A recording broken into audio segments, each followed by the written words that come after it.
Bonjour, honorable proche de Dieu, précieux serviteurs, précieuses servantes, vous tous et vous toutes, que la paix du Seigneur jamais ne vous fasse défaut. Et je voudrais particulièrement te saluer, honorable grand frère, précieux homme de Dieu, Niali Timothée. Merci vraiment pour tout ton soutien, pour tes conseils, pour la manière dont vraiment tu as pris soin de moi dans le début de ma vie en Christ. Et que la paix du Seigneur jamais ne te fasse défaut. Et je voudrais profiter ce matin pour partager quand même à un grand nombre d'entre vous cette référence magnifique et merveilleuse. Et alors que j'ai eu une fois un échange avec euh, une proche dans la foi et on a échangé relatif au conseil de notre Seigneur Jésus-Christ et à ses paroles dans le livre de Matthieu au chapitre 19 du verset 28 au verset 29 où il a écrit ceci. Je vais vous le lire maintenant. Matthieu chapitre 19 du verset 28 au verset 29. Jésus leur répondit: Je vous le dis en vérité, quand le Fils de l'homme au renouvellement de toutes choses sera assis sur le trône de sa gloire, vous qui m'avez suivi, vous serez de même assis sur 12 trônes, et vous jugerez les 12 tribus d'Israël. Et quiconque aura quitté à cause de mon nom ses frères, ou ses sœurs, ou son père, ou sa mère, ou sa femme, ou ses enfants, ou ses terres, ou ses maisons, recevra au centuple et héritera à la vie éternelle. Alors, de cette référence sont des choses vraiment merveilleuses, excellentes, parce que elles sortent des paroles du Seigneur Jésus-Christ. Vous et moi, nous sommes en parfait accord pour dire que notre Seigneur Jésus-Christ jamais n'a péché et rien de ce qu'il fit, rien de ce qu'il dit n'est un détail ou n'est à négliger parce que tout est très important et toutes les paroles que le Seigneur Jésus dit sont vitales, sont cruciales, nous sont indispensables pour que nous puissions réussir vraiment toutes les attentes du Père éternel, pour que nous puissions vraiment réussir toutes les attentes de notre Dieu. Alors, je vous invite tout simplement à marquer pause à cet audio et à bien lire cette référence. Mais au-delà des versets qui vous avaient été donnés, lisez tout le contexte, lisez tout le chapitre 19 si vous voulez, pour pouvoir être mieux positionné et être mieux éclairé par rapport à ce passage.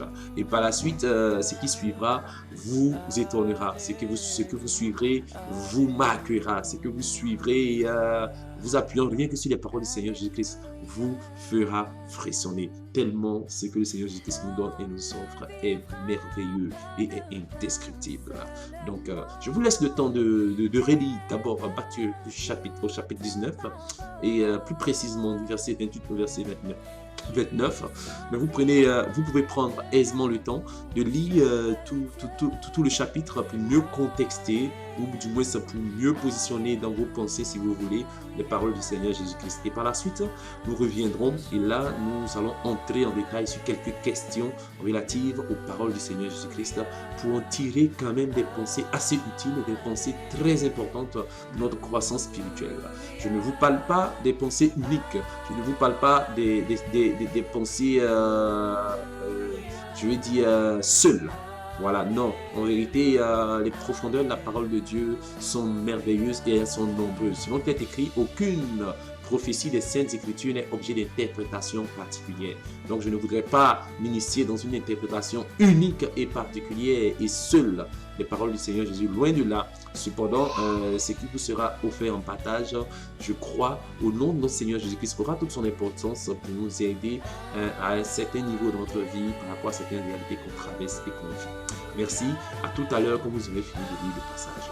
Dans Matthieu chapitre 19, du verset 28 au verset 29. Et vous pouvez lire aussi, si vous voulez, tout le chapitre pour mieux contexter ce que le Seigneur Jésus était en train de dire.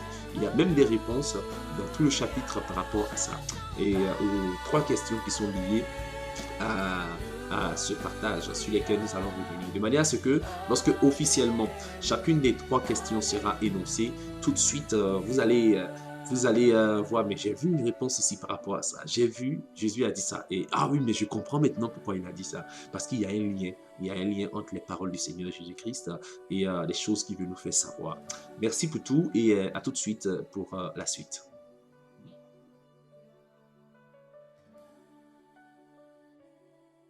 Et voici, Un homme s'approcha.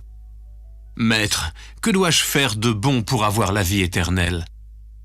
Pourquoi m'interroges-tu sur ce qui est bon? Un seul est le bon. Si tu veux entrer dans la vie, observe les commandements. Mais lesquels? Tu ne tueras point, tu ne commettras point d'adultère, tu ne déroberas point, tu ne diras point de faux témoignages. Honore ton père et ta mère, et tu aimeras ton prochain comme toi-même. J'ai déjà observé toutes ces choses. Que me manque-t-il encore? Si tu veux être parfait, va, vends ce que tu possèdes et donne-le aux pauvres. Tu auras un trésor dans le ciel, puis viens et suis-moi. Après avoir entendu ces paroles, le jeune homme s'en alla tout triste, car il avait de grands biens. Je vous le dis en vérité, un riche entrera difficilement dans le royaume des cieux. Je vous le dis encore, il est plus facile à une corde de passer par le trou d'une aiguille qu'à un riche d'entrer dans le royaume de Dieu. Les disciples, ayant entendu cela, furent très étonnés et se dirent « Mais qui donc peut être sauvé ?» Jésus les regarda.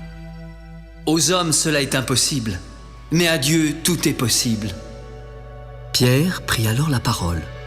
« Nous avons tout quitté et nous t'avons suivi. Qu'en sera-t-il pour nous ?» Je vous le dis en vérité, quand le Fils de l'homme, au renouvellement de toutes choses, sera assis sur le trône de sa gloire, vous qui m'avez suivi, vous serez de même assis sur 12 trônes et vous jugerez les 12 tribus d'Israël. Et quiconque aura quitté à cause de mon nom ses frères ou ses sœurs, ou son père ou sa mère, ou sa femme ou ses enfants, ou ses terres ou ses maisons, recevra le centuple et héritera la vie éternelle.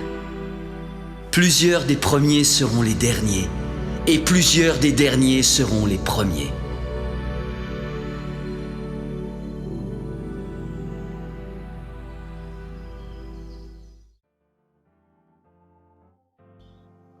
Ok, alors, de retour, nous allons continuer la suite de notre partage, juste en lisant le texte, les paroles du Seigneur Jésus-Christ dans la référence biblique.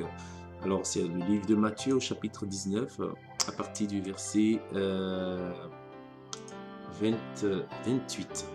Donc, je le lis dans Matthieu chapitre 19, verset 28. Il dit ceci. Jésus leur répondit. Je vous le dis en vérité, quand le Fils de l'homme, au renouvellement de toutes choses, sera assis sur le trône de sa gloire, vous qui m'avez suivi, vous serez de même assis sur 12 trônes, et vous jugerez les 12 tribus d'Israël. Bon, pour faire un peu plus précis, je crois que Jésus leur répondit, je vous leur dis toutes choses. Voilà, c'est ça. Il dit quiconque, au verset 29, et quiconque aura quitté à cause de mon nom ses frères, ou ses sœurs, ou son père, ou sa mère, ou sa femme, ou ses enfants, ou ses terres, ou ses maisons, recevra au centuple et héritera la vie éternelle. Alors, cette référence est vraiment merveilleuse. Et c'est vrai que ce n'est pas la première fois que je vois cette référence, ce n'est pas la première fois que je la lis. Nous sommes dans l'année 2021, je la connais depuis très longtemps, par la grâce que Dieu m'a accordé de pouvoir le connaître. Et j'avais déjà lu cette référence. Mais les pensées aujourd'hui que j'éprouve par rapport à cela, c'est quand même nouveau. Même si la référence n'est pas nouvelle, mais les pensées sont nouvelles, ça pourrait signifier par hasard que c'est effectivement la manifestation de la grâce de Dieu qui m'est accordée, de comprendre ça comme ça. C'est peut-être aussi lié aux réalités que je traverse, grâce au vécu par rapport à certaines choses. Maintenant, quand je lis, je comprends, parce que il y a certaines choses que j'ai vécues dans ma vie qui me permettent, tout en faisant peut-être un lien à cette référence, à mieux comprendre les choses, à mieux voir les choses. Et alors, de quoi est-ce qu'il s'agit là réellement? Donc, du coup, cette réalité fait ressortir des questions parce que ça commence au verset 28 par le fait Jésus leur répondit. Donc, la question, c'est à quelle question exactement que Jésus leur apporte une réponse? À quelle question de manière exacte que Jésus leur apporte une réponse. Donc, c'est pourquoi je vous avais donné le conseil de lire le chapitre, parce que le chapitre se termine au 30e verset. Alors là, nous lisons à l'avant-dernier verset, ça est le verset 29. Mais plutôt, il y a certains points sur lesquels le Seigneur Jésus-Christ intervient. Est-ce que cela ne serait-il pas lié, la réponse que Jésus leur donnait en commençant le verset 28, disant, Jésus leur répondit. Est-ce que cette réponse n'était pas liée à ces questions qu'ils se sont posées ou à ces paroles qu'ils eussent dites? Moi, après avoir analysé toujours les Saintes Écritures, c'est-à-dire du verset 23 au verset 26, je trouve que là, il y a une clé par rapport à cette première question, qui est la suivante. À quelle question exacte le Seigneur Jésus-Christ leur apporta la réponse? À quelle question exacte le Seigneur Jésus-Christ leur apporta la réponse? Dans la référence de Matthieu chapitre 19 au verset 28. Jésus leur répondit. Alors, à quelle question exacte Jésus leur apporta la réponse?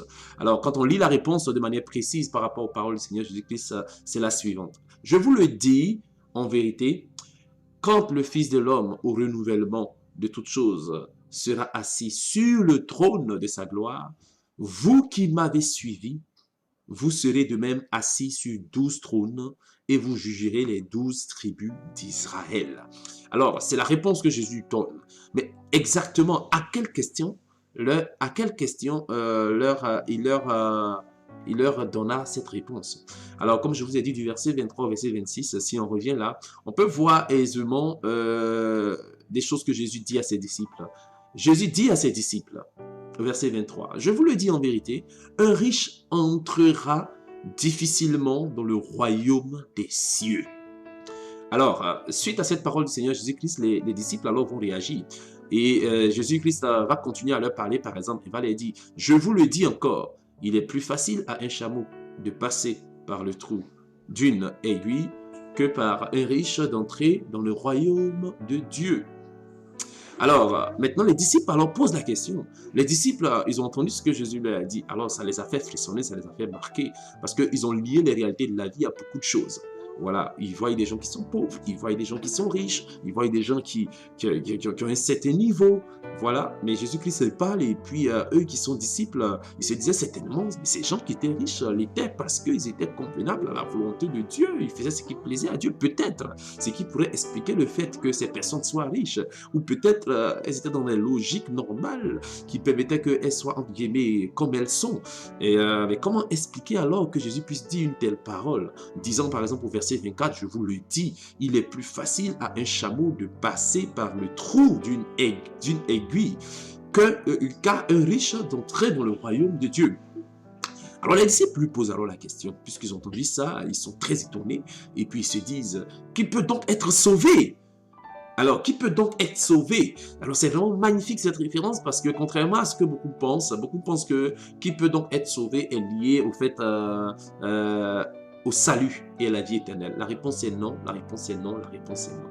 Alors ici, de manière précise, qui peut être sauvé n'est pas lié à la vie éternelle. C'est lié plutôt à l'accès au royaume de Dieu, c'est-à-dire au fait de rentrer dans le royaume des cieux. Et non seulement Jésus dit le royaume des cieux, mais en plus Jésus dit le royaume de Dieu. Donc là, c'est quelque chose qui est beaucoup plus relatif à la qualification au règne en Christ, c'est-à-dire au règne avec Christ dans le royaume de Dieu, au règne avec Christ dans le royaume de Dieu. Ce n'est pas relatif à la vie éternelle. Une fois de plus, quand Jésus dit quand les apôtres posent la question, il dit qui peut donc être sauvé, ils ne font pas référence à la vie éternelle.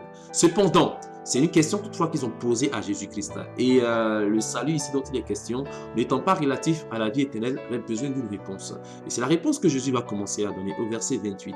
Jésus leur répondit, je vous le dis en vérité, quand le Fils de l'homme, au renouvellement de toutes choses, sera assis sur le trône de sa gloire, vous qui m'avez suivi, vous serez de même assis sur 12 trônes et vous jugerez les 12 tribus. Alors, de manière très claire ici, Jésus ne parle pas de la vie éternelle, mais il parle d'une position de règne, d'une position relative à un certain honneur, à une capacité de juger et de répondre. Donc, à la question qu'ils ont posée, les disciples ayant entendu, et ils furent très étonnés. Et à la question qu'ils ont posée, Jésus leur apporte la réponse.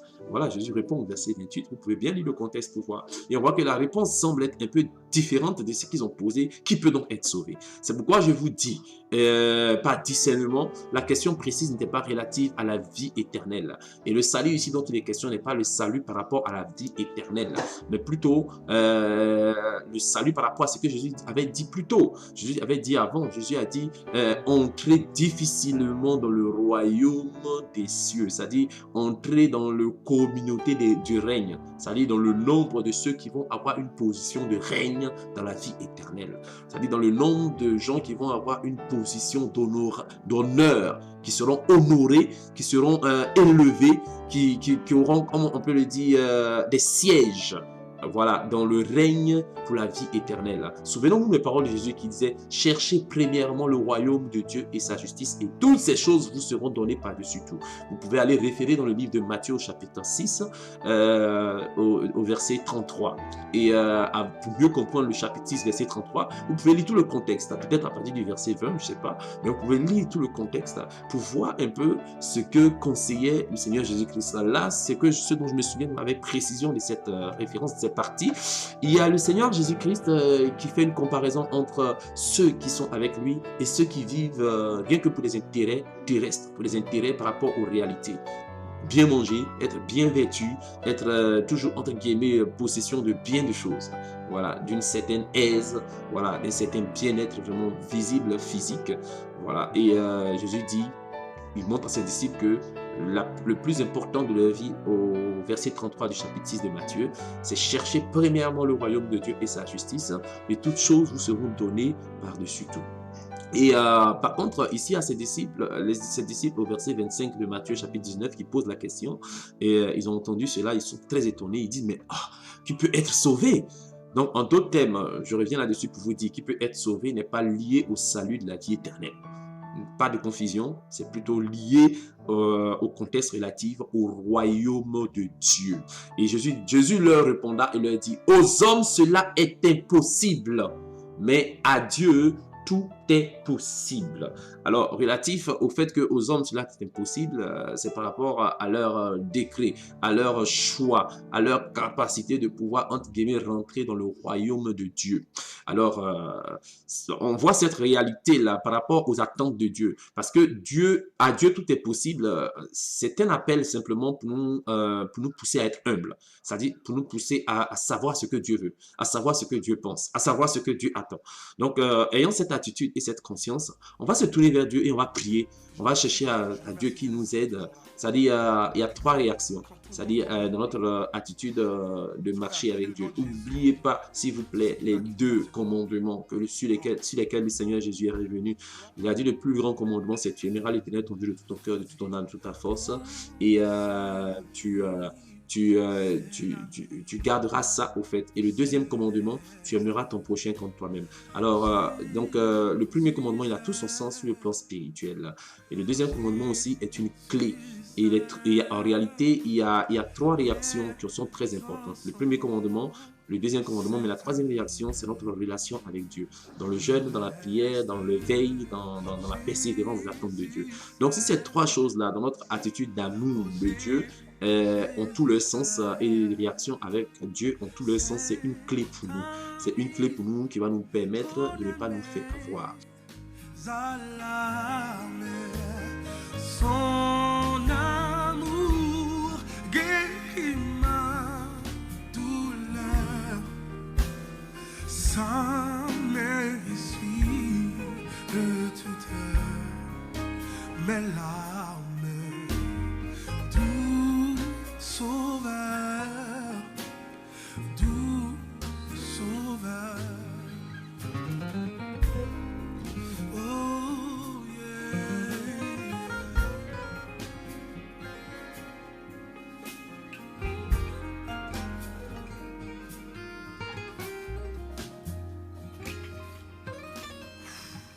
Encore. Tout mon désir, c'est de le connaître. C'est pourquoi Jésus il donne cette réponse au verset 26. Il dit, Jésus les regarda et leur dit, aux hommes, cela est impossible, mais à Dieu tout est possible. Parce que le fondement de toutes nos pensées, le fondement de toutes nos actions sont appuyés sur Dieu, sur la volonté de Dieu, sur les pensées de Dieu, sur les attentes de Dieu. C'est le début de tout dans notre vie. Je répète, c'est le début de tout. Souvenez-vous, la parole de Dieu dit dans le livre de Jean, chapitre 1, à partir du verset 1, « Au commencement était la parole. La parole était avec Dieu et la parole était Dieu. Et rien de ce qui n'avait été fait n'a été fait sans elle. » En d'autres termes, dans notre désir de nous bâtir une vie convenable, une vie heureuse, une vie magnifique, que nous asseyons toute notre pensée et toute notre conduite et toute notre manière de voir rien que sur les Saintes Écritures, alors on se conforme au principe qui dit « mais à Dieu tout est possible ». Alors, on se conforme dans une capacité de vivre des choses indescriptibles et possibles à tous les niveaux. C'est vraiment une grâce merveilleuse. C'est vraiment une opportunité indescriptible.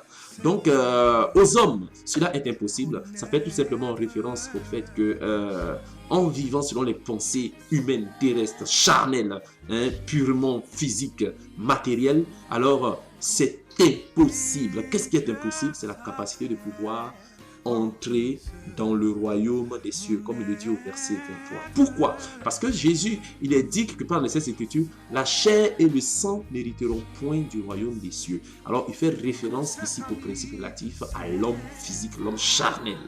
Mais à Dieu, tout est possible. Alors, celui qui est né de Dieu, étant fils de Dieu, étant fille de Dieu, désireux d'obéir au Père éternel, au Dieu tout-puissant, alors cela devient possible pour lui d'entrer dans le royaume de Dieu. Alors, dans le royaume des cieux. Maintenant, quand il va plus loin, il parle du riche entrer dans le royaume de Dieu. Voilà. Donc, ça concerne ces deux éléments-là. Voilà. L'accès au royaume de Dieu ici n'est pas relatif simplement à la présence dans le royaume, loin de là. C'est plutôt relatif avec précision au fait de faire partie du comité de règne, c'est-à-dire tous ceux qui règnent dans le royaume de Dieu, tous ceux qui ont une position honorable dans le royaume de Dieu. Il y a un nombre bien défini et bien déterminé qui aura une position exclusivement dans la Nouvelle Jérusalem. Je répète, exclusivement dans la Nouvelle Jérusalem. Il y aura un autre nombre, il y aura une position honorable dans la vie éternelle. En d'autres termes, parmi ce nombre, il y aura certains qui auront de grandes récompenses, il y aura d'autres qui auront toujours de la domination sur des villes merveilleuses, des villes honorables qui sont dans la vie éternelle, mais qui ne sont pas dans la Nouvelle Jérusalem.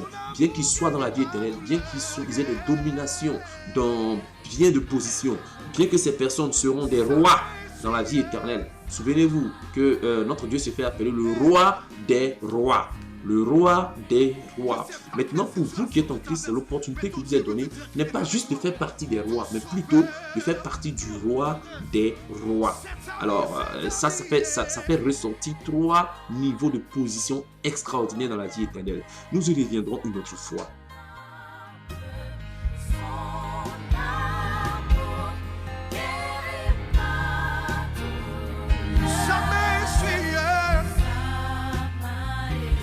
Il n'y a rien qui n'était possible à ton Dieu. Comment tu dois le croire que même la situation la plus noire que tu traverses, tout sauveur, yeah.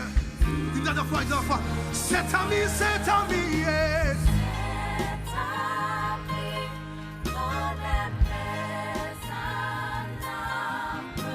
Son âme guérit ma douleur. Comment? Ça m'essuie, yeah.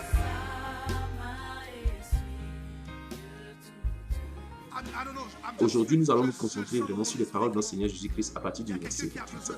Donc, à la première question qui avait été posée, selon laquelle Jésus leur répondit, « Je vous le dis en vérité, quand le Fils de l'homme, au renouvellement de toutes choses, sera assis sur le trône de sa gloire, vous qui m'avez suivi, vous serez de même assis sur 12 trônes et vous jugerez les 12 tribus d'Israël. » Alors, dans le contexte que le Seigneur Jésus-Christ est en train d'aborder ici, c'était relatif aux 12 apôtres qui étaient avec lui. Il y avait même Judas qui était parmi eux. Mais seulement, des gens pourraient dire que oui, mais Judas aussi va régner parce que Jésus a dit. Mais avec un peu de sagesse, ça nous fait aller toujours plus loin. Puis savoir que parmi les 12 apôtres qui étaient avec eux, il y avait un malgré tout qui n'était pas qualifié pour s'asseoir et parmi les 12 tribus d'Israël. Même si Jésus a dit, vous qui m'avez suivi, vous serez de même assis sur 12 trônes et vous jugerez les 12 tribus d'Israël. En réalité, dans ce temps précis, ils étaient 11. Mais Jésus parle après de 12 trônes et de 12 tribus d'Israël. Pourtant, parmi les 12 apôtres qui étaient avec Jésus, il y avait un qui était un démon. Alors, c'est l'erreur dans laquelle beaucoup de personnes se lancent de nos jours. Parce que comme Dieu, par exemple, a dit, excusez-moi l'expression, manger de tout ce qui se vend au marché, dans sa parole par la bouche de son serviteur, l'apôtre Paul. Donc, d'autres pensent qu'ils peuvent se permettre effectivement de manger tout. Mais aujourd'hui, à certains, je leur demande, mangez aussi le cannabis qui est mis dans les biscuits, si vous voulez, entre guillemets. Mangez ça aussi en toute liberté. Donc, le fait qu'il ait dit manger de tout ce qui se vend au marché, il faut être humble. Il faut être humble toujours pour faire attention à toute la parole de Dieu. Voilà. Et Dieu ne se contredit pas, c'est vrai, mais par notre discernement, dans le principe relatif à tout, on fait attention à tout ce que Dieu a dit, parce que ça vient avant tout, c'est sa parole. Souvenez-vous dans le jardin d'Éden, dans le livre de Genèse au chapitre 2, ce même Dieu, il a dit tous, il a dit aux deux hommes, c'est-à-dire à Adam et Ève, son épouse, il a dit manger de tous les fruits des arbres. Mais après, Jésus apporte, l'Éternel Dieu plutôt, le Père éternel apporte une précision, leur disant ne mangez pas par contre le fruit de la connaissance du bien et du mal. Mais dans la référence, il a dit mangez de tous les fruits des arbres. Alors, est-ce qu'on peut simplement s'appuyer sur manger de tous les fruits des arbres? Et puis dire qu'à partir, nous appuyons là-dessus, on peut se permettre de manger de tout ce qui se vend au marché.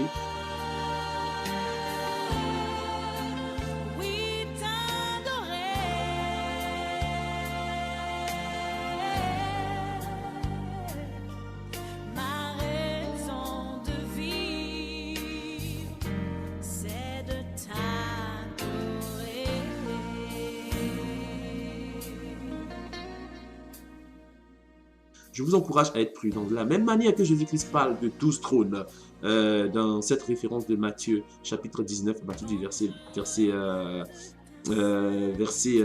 28, où il parle des 12 tribus d'Israël, il parle des 12 trônes et il y a 12 apôtres qui sont avec lui. Il y avait un parmi qui était disqualifié d'office, parce que ce n'était pas un homme, c'était un démon. C'est pourquoi, ce que vous lisez dans les Saintes Écritures, c'est bien, mais voilà pourquoi le Seigneur nous a donné le conseil de méditer le livre de la loi, toute sa parole, nuit et jour, tout le temps, en permanence. Ça veut dire quoi? Ça veut dire que il ne faudrait pas qu'on s'arrête, il faut qu'on pousse toujours loin nos réflexions. Quand on ouvre les Saintes Écritures, on lit, il faut persévérer, il faut continuer à lire, pour prendre le maximum, pour puiser le maximum, pour relancer notre sensibilité aux attentes de Dieu. Qu'est-ce que Dieu veut? Qu'est-ce que Dieu désire? Qu'est-ce que Dieu attend de nous? C'est un code en fait, c'est quelque chose de très magnifique, c'est un code. Et on a vu, pour continuer au verset 28, un peu cette réponse que donna le Seigneur Jésus-Christ Nazareth. Alors, la prochaine question est la suivante. Selon vous, que pourrait-il bien signifier quitter à cause de son nom? Le nom de Christ, bien sûr. Et c'était au début du verset 28 où le Seigneur... non, au début du verset 29, excuse-moi, où le Seigneur Jésus-Christ avait dit « Et quiconque aura quitté à cause de mon nom ». Alors, qu'est-ce que ça peut bien signifier? Quitter à cause du nom du Seigneur Jésus-Christ. Alors, tout de suite, nous allons revenir sur cette question.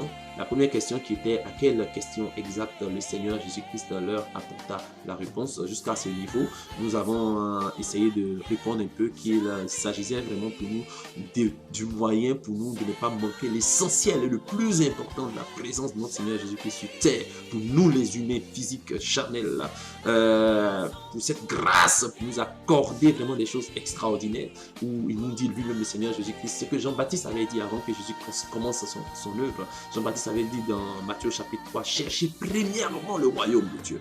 Le royaume de Dieu. Et Jésus, il revient, Jésus dit, cherchez premièrement, il dit, il dit, le royaume de Dieu est proche, voilà. Le royaume de Dieu est proche, je crois. Et après, plus loin, Jésus-Christ, plus d'une fois dans les 4 évangiles, Matthieu, Marc, Luc, Jean, il revient sur le royaume de Dieu. C'est excellent. Menez une étude, faites ressortir toutes les références relatives, par exemple, au royaume de Dieu. C'était effectivement la réponse précise par rapport au verset 25 où le Seigneur Jésus-Christ disait dans le livre de Matthieu, chapitre 19, verset 25, les disciples ayant entendu cela, suis très étonné et dit qui peut être sauvé. En d'autres termes, le vrai sens, c'est pas qui peut être sauvé relatif à la vie éternelle, non, c'est qui peut être en réalité qualifié dans le royaume de Dieu pour avoir une position honorable. Qui peut avoir une position honorable, hériter, entrer dans le royaume de Dieu, mais pour avoir une position honorable. Si vous prenez du verset 23 jusqu'au verset 26. Que la paix du Seigneur soit avec vous et nous allons poursuivre plus tard pour la deuxième question et qui est la suivante. Selon vous, que pourrait-il bien signifier quitter à cause de son nom, le nom de Christ bien sûr. Quand Jésus a dit au verset 29, et quiconque aura quitté à cause de mon nom, ses frères ou ses sœurs, ou son père, ou sa mère, ou sa femme, ou ses enfants, ou ses terres, ou ses nations, recevra au centuple et héritera la vie éternelle. Et plus tard, nous allons voir ensuite une troisième question qui sera posée à la fin de la deuxième question. Et par votre analyse, par votre examen, par votre vérification des Saintes Écritures, vous appuyant sur les Saintes Écritures, le meilleur ne vous manquera pas par la grâce de Dieu. Que la paix du Seigneur ne vous fasse point défaut. Merci d'avoir suivi cette première question et ce premier temps. Et la suite vous sera offerte d'ici peu. Merci bientôt. Merci beaucoup plutôt et à bientôt. Au revoir.